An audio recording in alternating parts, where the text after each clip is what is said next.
Cartoon bells. ચતુર મીઠું અને લાલચુ માણસ. અરે મીઠું, તું કેમ આવી ગયો? તે માણસ હજુ સુધી રૂમમાં જ ઊંઘી રહ્યો છે. ઉઠીને તને પકડી લેશે. એવામાં તે માણસ જાગ્યો. અરે, આ શેનો અવાજ છે? મીઠું, તું અહીંયાથી જતો રહે.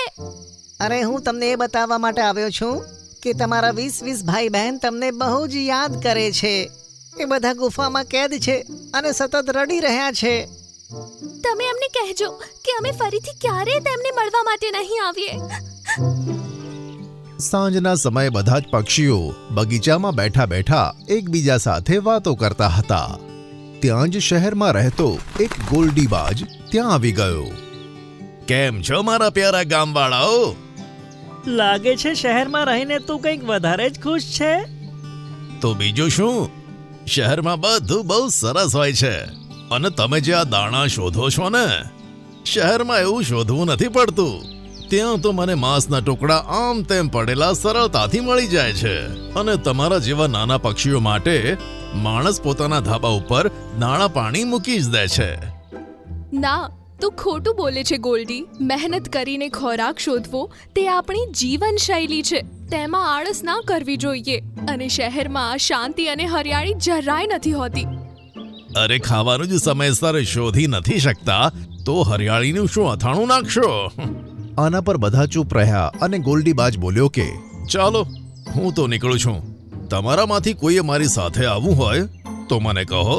ત્યાં જ બુલબુલ બોલી કે ગોલ્ડી અંકલ, હું અને ટીનુ ચકલી પણ તમારી સાથે જ આવીએ છીએ. આ સાંભળી ગોલ્ડી ખુશ થયો. રિંકુ ચકલા, મિનકી બુલબુલ, તમે તમારા બાળકોને મારી સાથે મોકલી રહ્યા છો?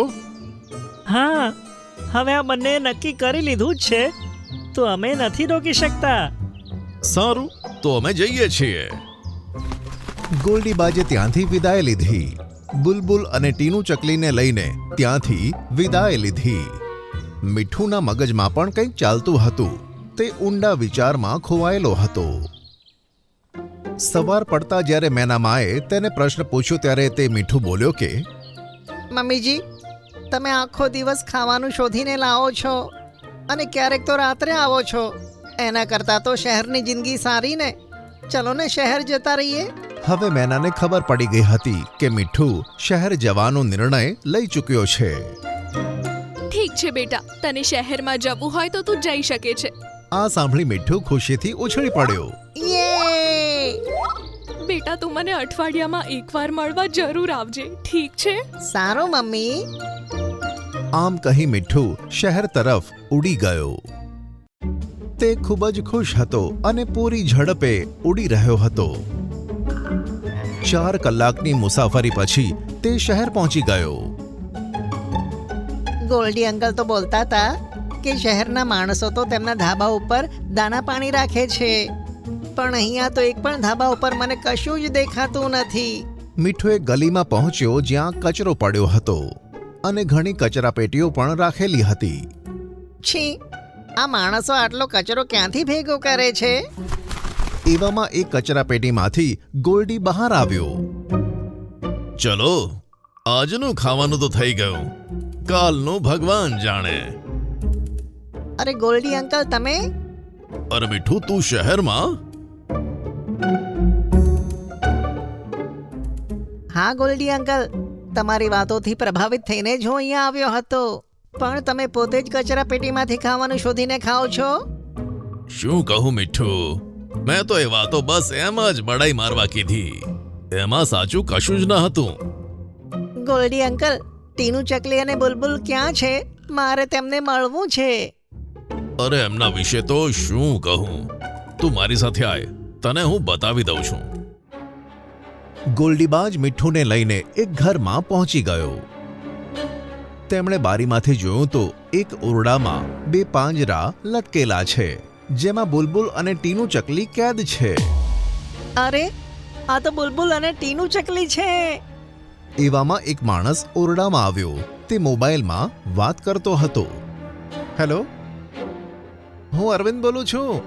તે મને 2 ચકલીઓની ફોટો મોકલી હતી ને, એવી મારે 20 ચકલીઓ જોઈએ. બરાબર, આવી જાય તો મને ફોન કરજે. સારું, આવી જાય તો હું તમને ફોન કરી દઈશ.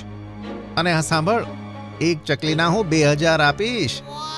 એક ચકલીના 2000 એટલે 20 ચકલીના તો 40,000 રૂપિયા થઈ જશે. આમ કહી તે મોબાઈલમાં વાત કરતો કરતો રૂમમાંથી બહાર નીકળી ગયો. એવામાં મીઠું અને બાજ ઓરડામાં આવી ગયા. અરે મીઠું, તું અહીંયા? હા, હું પણ શહેરમાં રહેવા આવ્યો હતો, પણ તમે લોકો અહીંયા કેવી રીતે પહોંચ્યા? આ ગોલ્ડી અંકલની વાત માનીને આપણે શહેરમાં આવી ગયા. અમે આ ઘરની છત પર પાણી અને ખાવાનું મૂકેલું જોયું તો અમને બહુ જ સારું લાગ્યું. પણ અમે જેવા જ તેને ખાવા માટે ગયા તો અમારી ઉપર એક ઝાડ આવીને પડ્યું. અમે આખી રાત તેમાં ફસાયેલા રહ્યા અને સવારે એ માણસ છત ઉપર આવ્યો તો તેણે અમને ઝાડમાંથી કાઢીને પિંજરામાં પૂરી દીધો. હું ક્યારથી એમને છોડાવવાનો પ્રયત્ન કરું છું, પણ આ મોટું તાળું તો ખુલતું જ નથી. આ શહેર અમારા જંગલ કરતા એકદમ સારું નથી. મમ્મી સાચું કહેતી હતી, મહેનત કરીને ખાવાનું હોય ને તો કોઈનો પણ ડર નથી લાગતો. આ માણસ આપણને શું ખાવાનું આપશે? હા, સાચું કહો છો. મીઠુએ પાંજરામાં લાગેલું તાળું જોયું, કંઈક વિચાર્યું અને તેના ચહેરા પર મુસ્કાન આવી ગઈ. રાત્રે જ્યારે પેલો માણસ ઓરડામાં સૂતો હતો ત્યારે મીઠું ઓરડામાં આવી ગયો. અરે મીઠું, તું કેમ આવી ગયો? તે માણસ હજુ સુધી રૂમમાં જ ઊંઘી રહ્યો છે. ઉઠીને તને પકડી લેશે. એવામાં તે માણસ જાગ્યો. અરે, આ શેનો અવાજ છે? તેણે જોયું કે મીઠું ચકલેવ સાથે કંઈક વાત કરતો હતો. મીઠું, તું અહીંયાથી જતો રહે. અરે, હું તમને એ બતાવવા માટે આવ્યો છું કે તમારા 20 ભાઈ બહેન તમને બહુ જ યાદ કરે છે. એ બધા ગુફામાં કેદ છે અને સતત રડી રહ્યા છે. તમે એમને કહેજો કે અમે ફરીથી ક્યારેય તેમને મળવા માટે નહીં આવીએ. એમનો મતલબ છે તેમના જેવી જ 20 બુલબુલ અને ચકલીઓ જંગલની ગુફામાં કેદ છે. તેણે કંઈક વિચાર્યું અને તેના ચહેરા પર રહસ્યમય હાસ્ય આવી ગયું. સવારમાં તે બુલબુલ અને ટીનું ચકલીનું પિંજરું ઉઠાવીને જીપમાં બેઠો અને જંગલ તરફ જતો રહ્યો. મીઠું અને બાજ પણ તેની ગાડીનો પીછો કરતા હતા. 2 કલાક પછી તે જંગલમાં પહોંચી ગયો. તેણે કંઈક વિચાર્યું, હવે હું આમને આઝાદ કરી દઉં છું. આઝાદ થતાં જ તે પોતાના ભાઈ બહેનોને મળવા માટે ગુફા તરફ જશે, જેના વિશે મીઠું વાત કરતો હતો. અને પછી હું એ ગુફામાં જઈને બધાને પકડી લઈશ. આમ વિચારી તે માણસે બંનેના પિંજરા ખોલી તેમને આઝાદ કર્યા. બંને જણા ખુશીથી પાંજરામાંથી બહાર નીકળ્યા અને આગળ ગયા. તે માણસ પણ જલ્દીથી જીપમાં બેસીને તેમનો પીછો કરવા લાગ્યો. તે બંને એક ગુફાની અંદર જતા રહ્યા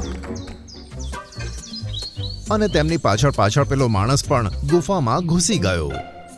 તેણે જોયું તો સામે શેરખાન ઊભો હતો અને બધા પક્ષીઓ અને પ્રાણીઓ પણ ત્યાં ઊભા હતા. અરે બાપરે, એક સિંહ!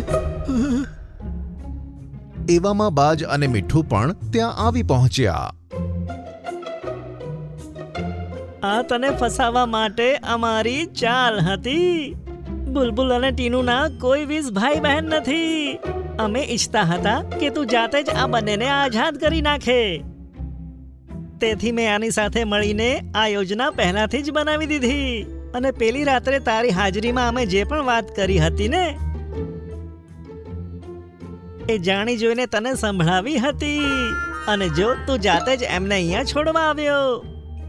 અરે બાપરે, આ બટકા પક્ષીઓ આટલા ચાલાક છે! ટીનું, ચકલી અને બુલબુલ તેમના માતા પિતાને મળીને ખૂબ જ ખુશ થઈ ગયા. અને મીઠુએ પણ તેની માની સામે માફી માંગી. માં, મને માફ કરી દે. હવે હું તને છોડીને ક્યાંય નહીં જાઉં.